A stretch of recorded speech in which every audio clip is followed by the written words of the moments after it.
Hola! Vacation to Bali starts from rupees 22,999 only. GT Holidays. Daily. Taste Daily.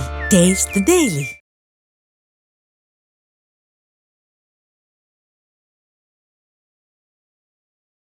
வணக்கம் sir. உங்ககிட்ட இன்னைக்கு 2 கேள்விகள் கேட்கணும்னு நினைக்கிறேன். ஒண்ணு திருப்பதி லட்டு விவகாரம். நேற்று பவன் கல்யாணம் ஆரம்பிச்சு இது இந்த இந்த பிரச்சனையை தொடர்ச்சியா பேசிக்கிட்டே இருக்காங்க. அடுத்து பாத்தீங்கன்னா பழனி பஞ்சாபரணம் பற்றி இயக்குனர் மோகன்ஜி சார் தெரிவிச்ச ஒரு கருத்து. இந்த 2 விஷயங்கள் பற்றியும் பேசலாம். முதல்ல இந்த திருப்பதி லட்டு விவகாரத்தை எடுத்துக்கலாம் சார். இப்போ திருப்பதி லட்டுல இந்த மாதிரி ஒரு கலப்படம் கலந்திருக்கு அப்படின்னு சொல்லி லேப் டெஸ்ட்ல கன்ஃபார்ம் பண்ணிட்டாங்க. அதன் பிறகு பாத்தீங்கன்னா அந்த குற்றவாளிகள் யாரு, எப்படி கலந்தாங்க, அதை நோக்கி விசாரணை போகாமல் ஃபுல்லா சனாதனா இதுல கோயில் ஆகம விதிகளை மீறிடுச்சு. இதுல நான் பரிகார பூஜை பண்றோம். அடுத்து நேற்று நடிகர் கார்த்தி அங்க ஒரு பிரஸ் மீட்ல லட்டு சென்சிட்டிவ் விஷயம் சொன்னாரு. அதை வைத்து பவன் கல்யாணம் ஒரு விஷயம் போக கார்த்தி உடனே மன்னிப்பு கேட்டுட்டாரு. இந்த விஷயங்கள் ஏன் லட்டு ஒரு உண்மையிலே சொன்ன போனா அது ஒரு சென்சிட்டிவ் விஷயம் தான். கோடிக்கணக்கான பக்தர்கள் சாப்பிட வேண்டிய பிரசாத பொருள். அது இந்த மாதிரி ஒரு விஷயம் நடந்துருச்சுன்னு சொல்லும் போது அதை விட்டுட்டு ஏன் இந்த மாதிரி ஒரு மதம் இந்துக்களை புண்படுத்துறீங்கன்னு சொல்லிட்டு இந்த மாதிரி ஒரு அரசியல் முன்னெடுக்க என்ன காரணம் சார்? ஒரு காரணமும் இல்லை. எப்பொழுதெல்லாம் திருமலை திருப்பதி தேவஸ்தானத்தினுடைய நிர்வாகம், அதாவது ஆந்திர மாநிலத்துல ஒய்.எஸ். ராஜசேகர ரெட்டி அவர் முதலமைச்சராக வந்த பிறகு, அதாவது ஒய்.எஸ். ராஜசேகர ரெட்டி அப்படிங்கிறவர் பேர் கேட்டா உங்களுக்கு ஏதோ ஹிந்து பேரு அப்படின்னு உங்களுக்கு தெரியும். ஆனா அவர் ஒரு கிறிஸ்தவர். அவர் அந்த காலத்துல ஆந்திராவினுடைய முதலமைச்சராக இருந்தார். அவருடைய குடும்பம் ஒரு கிறிஸ்தவ குடும்பம், கிரிப்டோ கிறிஸ்தவர். அவருடைய மகன் தான் ஜெகன். அவங்க குடும்பமே கிறிஸ்தவ குடும்பம் தான். இந்த கோவிந்தா என்கிற அந்த புனிதமான நாமம், இந்த வெங்கடாஜலபதி பெருமாள் மீது மக்கள் வைத்திருக்கின்ற பக்தி, திருப்பதி மலையினுடைய புனிதம், இது மேல எல்லாம் நம்பிக்கையற்ற தன்மையை ஏற்படுத்த வேண்டும். அப்பதான் அவங்களுக்கு கிறிஸ்தவர்களுக்கு அது மதமாற்றம் பண்றதுக்கு ரொம்ப சுலபமா இருக்கும். அதுக்கு அவங்க பல்வேறு ஏஜென்சிஸை வச்சுக்குவாங்க. அவங்க அரசியல் கட்சியிலேயே ஆள் பிடிச்சுக்குவாங்க. திராவிடர் கழகத்தை தூண்டி விட்டு கடவுள் இல்லைன்னு பேசுவாங்க.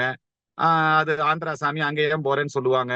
இப்படி பல வகையில அவங்க வேலை செய்வாங்க. குறிப்பா கம்யூனிஸ்டுகளை அவங்க முழுக்க அவங்க எடுத்துக்கிட்டு அந்த பணிகளை எல்லாம் செய்வாங்க. ராஜசேகர ரெட்டிக்கு பிறகு ஜெகன் வந்தாரு. அப்ப 2 மாநிலம் ஆகி போச்சு. ஜெகன் வந்த பிறகு அவங்களும் அவங்க நேரடியா ஜெகனுடைய மனைவி, ஜெகனுடைய சிஸ்டர், அவங்க அம்மா எல்லாருமே கிறிஸ்தவ மத பிரச்சாரத்துல ஈடுபடுவாங்க. அவங்க எல்லாம் திருப்பதி மலை எப்படி பாக்குறாங்கன்னா ஒரு வருமானம், அல்லது திருப்பதி மலை ஒரு புனிதம், ஏராளமான இந்துக்கள் வழிபடுறாங்க, அதனால அந்த இடத்துல ஏதாவது மாற்றங்கள் கொண்டு வரணும். திருப்பதி மலையில லட்டு தயாரிக்கிறதுக்கு ஆகிற செலவு அதிகமாகுது, நெய் அதிக விலைக்கு வாங்குறாங்க, அதனால ஒரு குறைஞ்ச விலைக்கு வாங்குவோம் அப்படின்னு ஏதோ கொடுத்துருக்குறாங்க. அது ஏதோ கலப்பட நெய்ய அது சப்ளை ஆயிருக்கு. இதெல்லாம் அவங்களுக்கு இந்த கோயில் மேல எல்லாம் மகிமை எல்லாம் கிடையாது.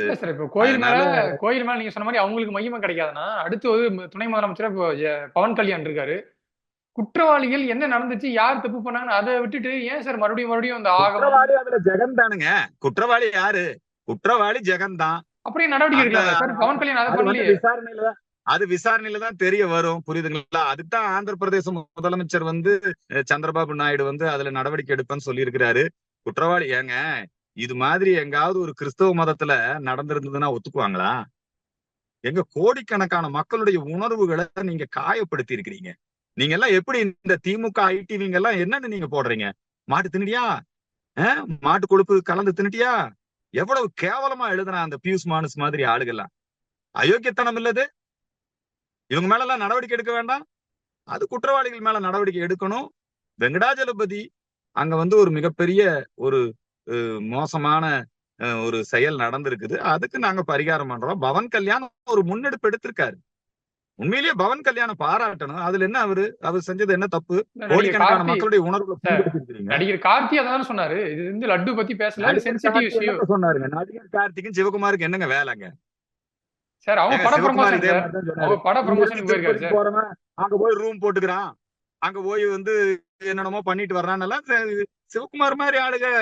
சிவகுமார் குடும்பமே இந்த கம்யூனிஸ்ட் கட்சிகளுடைய கைப்பாவையா மாறிட்டாங்க. அவங்க எல்லாம் முற்போக்கு எழுத்தாளர் சங்கம், இந்த ஈரோடு புத்தக திருவிழா இதுல எல்லாம் பங்கெடுத்துக் கொள்ள ஆரம்பிச்ச உடனேயே சிவகுமார் குடும்பமே இன்னைக்கு அர்பன் நக்சல் குடும்பமா மாறிக்கிட்டு இருக்குது. இதுக்கு சிவகுமார் எங்க அண்ணன், புரியுதுங்களா? அவர்லாம் ஏபி நாகராஜன் குருநாதரா வச்சுக்கிட்டு தமிழ் திரைப்பட உலகத்துல திராவிட இயக்கங்களுக்கு எதிராக தமிழும் தேசியமும் கலந்து ஏபி நாகராஜன் அற்புதமான படங்கள் எடுத்தார். ஏபி நாகராஜனால வாழ்வு பெற்றவர் தான் நம்ம நடிகர் சிவகுமார். அவரு சார் அவர் நான் வந்து இப்ப என்ன இன்னைக்கு வந்து கேட்டேன் சார்? பூரா கம்யூனிஸ்டுகளுடைய கைப்பாவையா மாறிட்டு இந்த கம்யூனிஸ்ட்கார மாதிரி இந்த நாட்டுக்கு துரோகம் பண்றவன், இந்த நாட்டுக்கு இந்த சனாதன தர்மத்தை அழிக்கிறதுக்கு அவன் தொடர்ந்து புத்தக கண்காட்சி அதை இதையும் நடத்திக்கிட்டு இந்த மக்களை ஏமாத்திக்கிட்டு மக்களுடைய ஹிந்து தர்ம உணர்வுகளை காயப்படுத்திக்கிட்டு கம்யூனிஸ்ட்காரனோட சகவாசம் தான் சிவகுமார் குடும்பத்துக்கு இந்த அப்ப வந்து நிலைமையில லட்டு வந்து உண்மையிலே லட்டு வந்து சென்சிட்டிவ் இஷ்யூ கிடையாது ஏன் சார்? யார் சொன்னா? சென்சிட்டிவ் இஷ்யூ, மிக சென்சிட்டிவ் இஷ்யூ.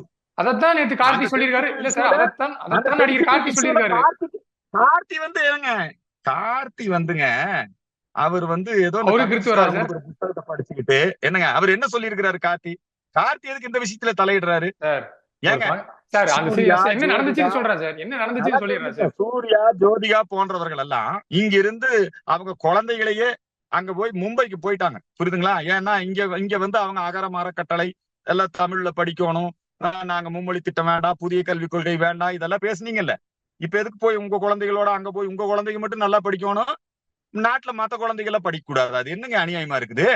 சிவகுமார் குடும்பத்துக்கு எதுக்கு இந்த வேலை? தென்குமரிங்கிற படத்துல நடிகர் சிவகுமார் நடிச்சாருங்க. திருப்பதி மலைவாழும் வெங்கடேசாங்கிற பாடல் அந்த படத்துல வரும், திருப்பதி மகிமை வரும். இந்த கார்த்தி மாதிரியான ஆளுங்க இந்த கம்யூனிஸ்ட்காரன் சொல்லி கொடுக்கறத கேட்டுட்டு இந்த ஜெய்பீம் படம் எடுத்தாங்க பாருங்க, இந்த மாதிரி ஆளுங்க எல்லாம் சேர்ந்துகிட்டு நாட்டுல சாதி மத கலவரத்தை உண்டு பண்றதானங்க இவங்க வேலையா இருக்குது. சார் நீ உங்களை மாதிரி அடுத்த தான் சார் இல்ல, அவங்க எடுக்க போறதெல்லாம் தப்பான படம், நீங்க சொல்றதெல்லாம் கரெக்ட்னு சொல்லி பேசிட்டு இருக்கீங்க. சரி ஓகே சார், அப்படியே வச்சுக்கோங்க. இல்ல நீங்க அப்படியே உங்களுடைய பார்வை அது மாத்த முடியாது, அப்படியே வச்சுக்கீங்க. சிவகுமார் நடிகர் சிவகுமார் அவருடைய குடும்பத்து மேல எங்களுக்கு இதுதான் பார்வை, அவங்க இப்படித்தான் தொடர்ந்து பண்ணிட்டு இருக்காங்க. எனக்கு தஞ்சாவூர் பெரிய கோயில் இப்ப இதை மட்டும் பேசுறீங்கல்ல. மருத்துவமனையை பெருசா கட்டலான்னு ஜோதிகா சொல்றாங்க. இப்ப ஜோதிகா வந்து போய் இப்ப அவ்வளவு பெரிய செலவு பண்ணி இப்ப அம்பானி வீட்டு கல்யாணத்துல போய் கலந்துக்கிட்டாங்க, அப்பெல்லாம் ஒண்ணும் இல்லையா? அம்பானி வீட்டு கல்யாணத்துல மோடி கூட தான் கலந்துக்கிட்டாரு. அம்பானி வீட்டு கல்யாணத்துல மோடி கூட தான் கலந்துக்கிட்டாரு சார். நான் சொல்றேன் என்னன்னா, நீங்க கலந்துக்கிறது வேற, நீங்க பேசுறது தமிழர்களை கேவலப்படுத்தாதீங்க, எங்க கோயிலை கேவலப்படுத்தாதீங்க. சிவகுமாரும் பேசினாரு. சிவகுமார்லாம் இப்ப டூல் கிட்டா பயன்படுறாரு சார். நீங்க கோயம்புத்தூர் தானே? இல்ல சார், நீங்க கோயம்புத்தூர் தானே? நீங்க கோயம்புத்தூர் தானே சார்? உங்க ஊர்ல கம்யூனிஸ்ட்கார மாதிரி ஆளுங்க திட்டமிட்டு சிவகுமார் குடும்பத்தை கைப்பற்றிட்டானுங்க இந்த திமுக காரனுங்க. சார் நீங்க கோயம்புத்தூர் தானே இருக்கானுங்க சார்? இந்த மாதிரி ஆளுங்க எல்லாம் போய் சிவகுமார் குடும்பத்தை டூல் கிட்டா பயன்படுத்துறாங்க. சரி சார். நடிகர் சிவகுமார், கார்த்தி, என்னங்க இவங்க எல்லாம் வந்துங்க எப்படி எவ்வளவு கேவலமா பேசுறாங்க இந்து மதத்தை. அறிவில்ல சார் பேசுனாங்க. எப்ப சார் பேசுனாங்க? நீங்க கோயம்புத்தூர் தானே? கார்த்தி எதுக்கு இந்த விஷயத்துல தலையிடுறாரு? அவன் கிறுக்கு புடிச்சவன் அந்த ஆள், அவன் பேரு பிரகாஷ் ராஜ், அவன் அப்படித்தான் பேசுவான் சார். அவன் பவன் கல்யாணுக்கு எதிராக தான் பேசுவான். பேசுறதுக்கு சார் என்ன ஒரே ஒரு விஷயம் சொல்ல விடுங்க சார். என்ன ஒரே ஒரு விஷயம் சொல்ல விடுங்க. நீங்க கோயம்புத்தூர் சேர்ந்தவர் தானே? சிவகுமார் அவர்களும் கோயம்புத்தூர் தான், சூலூர் பகுதியா அந்த சைடு சேர்ந்தவர். அந்த ஊருக்கு போய் பாருங்க, எத்தனை கோயில்களுக்கு இவங்க குடும்பம் சார்பா வந்து நன்கொடை கொடுத்திருக்காங்க, எத்தனை கோயில்களை வந்து இவங்க கட்டி கொடுத்திருக்காங்க, பணம் கொடுத்திருக்காங்க சார். இவர் யாரும் வந்து இந்து மதத்துக்கு எதிரான பேசல, அவங்க இந்து மதத்துக்கு எதிராக தான் பேசியிருக்கிறாங்க. சார் வாலண்டியரா ஜோதிகா எதுக்கு வந்து தஞ்சை பெரிய கோயில் பத்தி கருத்து தெரிவிக்கணும்? வாலண்டியரா சிவகுமார் எதுக்காக திருப்பதி கோயில் போற பக்தர்களை பத்தி கருத்து தெரிவிக்கணும்? வாலண்டியரா இப்ப எதுக்கு இவரு வந்து அவர் பேர் என்ன, சூர்யா, அவர் எதுக்கு வந்து கல்விக் கொள்கை பத்தி எல்லாம் பேசணும்? உங்களுடைய வேலை என்ன? எதுக்கு நீங்க வந்து வாலண்டியரா கார்த்தி வந்து இதுல கருத்து தெரிவிக்கணும் சார்? அது வந்து சினிமா ஈவென்ட்ல ஒரு ஆங்கர் கேட்ட क्वेश्चन உங்களுடைய அஜெண்டா என்னன்னு கேக்குறீங்க. சிவகுமார் அப்படின்னாலே எங்களால் எல்லாம் மதிக்கப்படக்கூடியவர் அவர், புரியுதுங்களா? சிவகுமார், நடிகர் சிவகுமார் வந்து திரையுலக மார்க்கண்டேயன். அவர் வந்து உண்மையிலேயே நல்ல ஒரு ஓவியர், நல்ல அதே மாதிரி சினிமாலையும் சரி, அதே மாதிரி அவர் வந்து இப்ப இலக்கிய சொற்பொழிவுகள்லயும் சரி. இந்த இலக்கிய சொற்பொழிவுன்னு பண்ண வந்த போதுதான் இந்த முற்போக்கு எழுத்தாளர் சங்கத்திட்ட போய் மாட்டிட்டாங்க இவங்க எல்லாம்.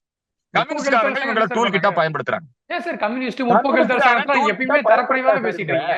இல்ல சார், கம்யூனிஸ்ட்காரனுக்கு ஒரு ஹிடன் அஜெண்டா இருக்கு. அந்த ஹிடன் அஜெண்டாவை இந்த சிவகுமார் மாதிரி அவங்க குடும்ப அவங்களுடைய சினிமா புகழை பயன்படுத்தி பண்றாங்க. குறிப்பா ஸ்டாலின் என்னங்க இந்த இயக்கங்களுக்கு இல்ல சார், இப்ப உங்களுக்கு ஒரு ஹிடன் அஜெண்டா இருக்குல்ல, உங்களுக்கு ஒரு சார் இப்படி இந்த சிவகுமார் மாதிரி குடும்பத்தை எல்லாம் கொங்கு நாடு குடும்பம் இவங்க எல்லாம், புரியுதுங்களா? நீங்க உங்களுக்கு ஒரு ஹிடன் அஜெண்டா இருக்கும்போது அவங்களுக்கு கூடாதா? இந்து சமய விரோதிகளுடைய கையில போய் மாட்டிட்டு இருக்காங்களே சார் இவங்க. தமிழர்களுக்கு விரோதமா, பக்தர்களுக்கு விரோதமா எதுக்காக சார் இவங்க பேசணும்? ஏன் இதுல இவங்க எல்லாம் கருத்து தெரிவிக்கணும்? இவங்களுடைய தெரிவிக்கூடாது சார். ஏன் தெரிவிக்கூடாது? ஏன் தெரிவிக்க கூடாது சார்? நியாயமா தெரிவிக்கணும். அப்ப ஏன் நீங்க இந்துக்கள் மனது புண்படும் போது ஏன் நீங்க வந்து நீங்க எதுவும் பேசாம இருந்தீங்க? நீங்க மோடி எதிர்ப்பு, இந்திய எதிர்ப்பு, இந்து மத எதிர்ப்பு, இதுல மட்டும் தீவிரமா இருக்கிறீங்களே. சரி, ஓகே சார். அது நீங்க உங்க கருத்து தெரிவிச்சிட்டீங்க. நீங்க ஏங்க நீங்க எடுத்த ஜெய்பீம் படம் என்ன? வன்னியர்களுக்கும் பிற சமூகத்தை சார்ந்தவங்களுக்கும் நீங்க வந்து சண்டை மூட்டி விடுறதுக்காக அதை எடுக்கிறீங்க. அது கம்யூனிஸ்ட் அஜெண்டா. அது அதை நியாயப்படுத்தி உண்மையிலேயே பேசுறீங்க. அது ஒரு உண்மைய கதையை தழுவி எடுக்கப்பட்டது. நீதிபதி சந்துரு வந்துங்க நீங்க பாருங்க, அதுல இருந்து போலியான வரலாறு நீங்க பதிவு பண்றீங்க. ஒரு சமூகத்துக்கு எதிரான வெறுப்புணர்வு நீங்க பரப்புனீங்க.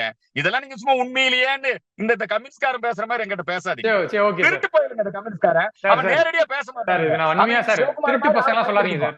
கம்யூனிஸ்ட் திருட்டு ஆமா பசங்க சார். சொல்லாதீங்க சார். திருட்டு உங்களுக்கு ஒரு பசங்க இது தான். அப்ப எப்படி சார் சீரழிக்கிறவங்க தாங்க. இந்துத்துவாதிகள் எல்லாம் நேர்மையானவர்கள். அவனுக்கு நேரடியா நான் ஒரு கம்யூனிஸ்ட் நேரடியா வந்து போராட்ட காலத்துல எங்களோட மோதலுக்கு அவனுக்கு தைரியம் இல்ல. இந்துத்துவாதிகள் எல்லாம் நேர்மையானவர்கள். இப்படி எல்லாம் போய் சதி சார், புத்தக கண்காட்சி வைக்கிறது என்ன சார் ஆமா தப்பு? ஏற்கனவே புத்தக கண்காட்சி வைக்கிறது என்ன சார் தப்பு? சார், முற்போக்குவாதிகள் புத்தக கட்சி வைக்கிறது என்ன தப்பு? நீங்க எல்லாம் உங்ககிட்ட அஜெண்டா கிடையாது. உங்ககிட்ட ஒரு அஜெண்டா கிடையாது. நீங்க எல்லாம் யோக்கியமானவர்கள். நீங்க யோக்கிய சிகாமணிகள், அவங்க எல்லாம் தப்பானவங்க. நடத்துறீங்க. நீங்க கூப்பிடுற சொற்பொழிவாளர்லாம் என்ன பேசுறான்? தொடர்ந்து இந்துக்களை கேவலப்படுத்துறது, யாரு இந்துக்களை இந்து சமயத்தை கேவலப்படுத்துறது, முஸ்லிம் கிறிஸ்தவ பயங்கரவாதத்தை ஆதரிக்கிறது. உங்க இதுல கிறிஸ்தவர்கள் நீங்க நடத்துறீங்க. நீங்க திராவிட கொள்கைகளை திணிக்கிறது, இதான் உங்க வேலை. அந்த வேலையைத்தான் இன்னைக்கு கார்த்தி செய்யறாரு. அந்த கார்த்தி அப்படி வேலை செஞ்சதுக்கு தான் அவர் வந்து அதனாலதான் நாங்க கண்டிக்கிறோம். சரி சரி, திருப்பதி லட்டுல மாட்டு கொழுப்பு கலந்த ஒரு நெய்ய தப்பா பேசிட்டேன். நீங்க பேசுறதா சார் கரெக்ட் சார். ஒரே ஒண்ணு கேட்டுக்கிறேன். இப்போ இவ்வளவு நம்ம பேசிட்டோம்ல சார். இப்போ அதே மாதிரி ஜெய்பீம் படத்தை பத்தினா பேசுனீங்க. இப்போ திரௌபதி, பாகாசுரன் இந்த மாதிரி ஒரு தரமான படங்கள்லாம் எடுத்த இயக்குனர் மோகன்ஜி வந்து ஒரு சர்ச்சை கருத்து தெரிவிச்சிட்டாரு. பழனி பஞ்சாமரத்துல வந்து கருத்தடை என்ன கருத்து, என்ன சர்ச்சை? பழனி பஞ்சாமரத்துல கருத்தடை மருந்து கலந்துருக்குது. நான் தான் சார் சார் நான் சொல்றேன் சார். ஒரே எனக்கு வந்து அந்த மாதிரி ஒரு செவி வழி செய்தி வந்துச்சு. இந்த மாதிரி அங்க வேலை செய்யறவங்களே எனக்கு சொன்னாங்க. இந்த மாதிரி பஞ்சாமரத்துல வந்து கருத்தடை மருந்து கலந்துருக்குதா வந்து எனக்கு செவி வழி செய்தி வந்துச்சுன்னு சொல்லிட்டு ஒரு பேட்டி கொடுத்தாரு. நான் தான் எடுத்தேன். இப்ப அது தொடர்பா வந்து அவரை கைது பண்ணியிருக்காங்க. இப்போ ஒரு பழனி பஞ்சாமிர்தம் இந்த மாதிரி ஒரு விஷயத்துல இந்த பிரசாதம் லட்சக்கணக்கான பக்தர்கள் சாப்பிடக்கூடிய ஒரு பிரசாதத்தை பத்தி ஒரு இயக்குனர் கருத்து தெரிவிச்சிட்டாரு. உடனே காவல்துறை கைது பண்ணிருக்காங்க. இப்பெல்லாம் இந்துக்கள் மனதை வந்து புண்படுத்தலையா? இப்பெல்லாம் இந்து இயக்கங்கள் நீங்களா இருக்கீங்க. ஆமா, ஏன் இந்த மாதிரி ஒரு கருத்து புண்படுத்திருக்காங்க? அதனாலதான் மோகனுக்கு நாங்க ஆதரவு தெரிவிச்சோம். ஏன் சார் மோகனுக்கு கருத்துரிமை இல்லையா? சூர்யா கருத்துரிமை இருக்குது, ஜோதிகா கருத்துரிமை இருக்குது, சிவகுமாருக்கு கருத்துரிமை இருக்குது, கருத்துரிமை இருக்குது, அப்ப கலந்துருக்காங்க, கிறிஸ்தவனுக்கு எல்லாம் கருத்துரிமை இருக்குது. அவெல்லாம் சொல்லலாம், இந்த பஞ்சாமரத்துல சொல்லலாம் இல்லீங்களா? கலந்தது உண்மையா? இருங்க நான் கேட்கிறேன். அவர் என்ன சொல்லிட்டாரு? உங்ககிட்ட நீங்க கேட்ட கேள்விக்கு தானே அவர் பதில் சொன்னாரு. என்ன சொல்லிட்டாரு? இப்படியான செய்தி இருக்குது, இந்துக்களை அவமானப்பட, இது வந்து மிரட்டல் தானே சார்? திரௌபதி மோகம் மேல பெரிய காண்டில் இருக்கிறாங்க, புரியுதுங்களா? எங்காவது மாட்டுவானான்னு பாத்துருக்காங்க. இந்த நேரம் பார்த்து பாருங்க, அது பழனியில நடந்த சம்பவத்துக்கு அவர் பழனி பஞ்சாமிர்தம் குறித்து தெரிவித்த கருத்துக்காக அவர் வந்து எங்க கைது? சமயபுரம். அப்போ நீங்க வந்து காவல்துறையை விட்டு, நல்ல வேளை ஏதோ நீதித்துறையில அவர் ஓன் ஜாமீன்ல விட்டுட்டாங்க, புரியுதுங்களா? இப்படி எல்லாம் மிரட்டி நீங்க எத்தனை காலத்துக்கு சார் உங்க கொள்கைகளை திணிச்சுட்டே இருப்பீங்க? இது தவறு இல்லையா? திரௌபதி மோகனுக்கு கருத்துரிமை இல்லையா? ஏங்க ஜெய்பீம் படம் உங்களுக்கு உரிமை இருக்குது. ஜெய்பீம் படம் எடுக்கிறதுக்கும் டாக்டர் ராமதாஸை தப்பா காட்டுறதுக்கும் உங்களுக்கு உரிமை இருக்குது இல்லையா? ஆனா திரௌபதி மோகனுக்கு திரௌபதி படம் எடுக்கிறதுக்கு உரிமை இல்ல. நீங்க அவரை மிரட்டி வைக்கணும்னு பாக்குறீங்க. உங்க ஆட்சி திராவிட மாடல் ஆட்சி நடக்கிறதுனால எப்படா மாட்டுவாருன்னு பாத்துட்டு இருந்து இப்படி ஒரு சம்பவத்தை வச்சு அவரை பயப்படுத்த நினைக்கிறீங்க. இதுக்கும் திருப்பதிக்கு என்ன சார் சம்பந்தம்? நீங்களே சொல்லுங்க. இல்ல சார், உங்க ஒப்பீனியன் என்ன சார்? இந்த மாதிரி இல்ல சார், பஞ்சாமரத்துல இந்த மாதிரி இந்த செவியொலி செய்தி வந்திருக்குன்னு சொல்லிட்டு ஒரு பேட்டியில பேசுறாரு. இதை பத்தி உங்க ஒப்பீனியன் என்ன சார்? பழனி பஞ்சாமிர்தம் அவங்களே விளக்கம் கொடுத்துருக்காங்க, அறநிலைத்துறை விளக்கம் கொடுத்துருக்காங்க. புனிதமானது சார், பழனி பஞ்சாமிர்தம் புனிதமானது. ஒரு காலத்துல தைப்பூசத்தன்னைக்கு கடந்த முறை வந்து அதிகமா உற்பத்தி பண்ணிட்டாங்க. அப்புறம் அதை வச்சு வித்துக்கிட்டு இருந்தாங்க. அப்புறம் அது காலாவதி ஆகி போச்சுன்னு அப்புறம் தேவஸ்தான நிர்வாகமே அதை வந்து பின்வாங்கினாங்க, அழிச்சாங்க. இது மாதிரி பல விஷயங்கள் அதுல வந்திருக்குதுங்க. அதனால பழனி பஞ்சாமிர்தம் குறித்து இப்ப ஒன்னும் அவமரியாதையா அவர் ஒன்னும் சொல்லலையே. என்ன சொல்லியிருக்கிறாரு அவர்? சொல்லுங்க சார். கருத்தடை மருந்து கலக்குறாங்கன்னு சொல்லி செவிவழி செய்தியா வந்து சொன்னது வந்து அவமரியாதை இல்லையா சார்? அவருக்கு வந்த செவிவழி செய்தியை அவர் வந்து சொல்லி இருக்கிறாரு. அது சொன்னா அப்படி இல்ல அப்படின்னு நீங்க மாறுங்க. அப்படி இல்லன்னு நீங்க மறுத்துருங்க. ஏன் நீங்க உடனே வந்து போலீஸ் ஏவி விட்டு அவர் கைது பண்ணுவீங்களா? ஏன் சார், நீங்க வந்து ஒரு காலத்துல என்ன சொன்னீங்க? நாம வந்து எந்த விதமான பொங்கல் பொருட்கள் கொடுத்தாங்க, அதுல வெள்ளத்துல பள்ளி இருந்ததுன்னு ஒரு பெரியவர் சொல்லிட்டாரு. அந்த வெள்ளத்துல வந்து உருகி போச்சுன்னு ஒருத்தர் வந்து குற்றச்சாட்டு சொல்றாரு, குறைகளை சுட்டி காட்டுறாரு. சுட்டி காட்டணும்னு நீங்க என்ன பண்ணீங்க? அந்த பெரியவர் மேல எஃப்ஐஆர் போட்டீங்க. குற்றம் சுட்டி காட்டினா ஒருத்தர் ரோடு போடுறாங்க, அந்த ரோடு போடுறது தரமா இல்ல, ஒருத்தர் சுட்டி காட்டுறாரு, ஒரு வீடியோ போடுறாரு. ஜலஜீவன் திட்டத்துல வந்து குழாயில இருந்து தண்ணியே இணைப்பே இல்ல, வெறும் குழாயை மட்டும் வந்து பூசி படம் எடுத்து இருக்கிறாங்க அப்படின்னு ஒருத்தர் போட்டு காட்டினாரு.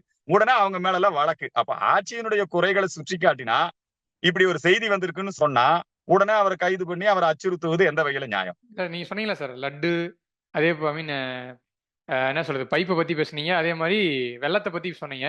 இதுவும் பழனி பழனி பஞ்சாமிரதம் ஒண்ணும். இப்ப வந்து லட்டுக்கு வந்தா ரத்தம், பழனி பஞ்சாமிரத்துக்கு வந்தா தக்காளி சட்னியா சார்? எல்லாம் இந்த மாதிரி ஒரு அப்படியெல்லாம் ஒண்ணு இல்லை சார். பழனி பஞ்சாமிரதம் புனிதமானதான். இந்த பழனி பஞ்சாமிரதம் வந்து கடந்த காலங்கள்ல ஏற்கனவே அதுல வந்து கோளாறெல்லாம் ஆகி அதெல்லாம் சரி பண்ணியிருக்கிறாங்க. இப்ப இப்படி ஒரு செய்தி செய்தி வந்திருக்குது, அதை உங்க பேட்டியில அவர் சொல்லியிருக்கிறாரு. அதோட அந்த குறைய நிவர்த்தி பண்ணாம உடனே நீங்க போய் அதை வந்து சரி பண்ணீங்கன்னா, இப்ப நீங்க லட்டு விஷயத்தை எப்படி ஒப்பிடுறீங்க சார்? லட்டு விஷயத்துல அவன் கலந்துட்டாங்கிறது உண்மையாயிருச்சு, ப்ரூஃப் ஆயிருச்சு. அதுக்கு யார் கலந்தாங்க அப்படிங்கறத அவங்க மேல அந்த நிறுவனத்தை பிளாக் லிஸ்ட்ல வச்சு இதுக்கு யார் ஏற்பாடு, அந்த தவறு நடந்த போது நடவடிக்கை எடுக்கணும், உரிய பரிகாரங்கள் பண்ணணும். அதை நாங்க பண்ணிட்டு இருக்கிறோம். இதுல உங்களுக்கு என்ன சார் கஷ்டம்? அதுல ஒரு கஷ்டமும் இல்ல சார். யாரு குற்றவாளிகள் கைது பண்ணுங்க, அதை விட்டுட்டு ஒரு மதவாத அரசியலை முன்னெடுத்து பாதுகாப்பு கூட்டணி கம்யூனிஸ்ட் கட்சிக்கார திமுக கார அவமானப்படுத்தி இருக்கிறான்.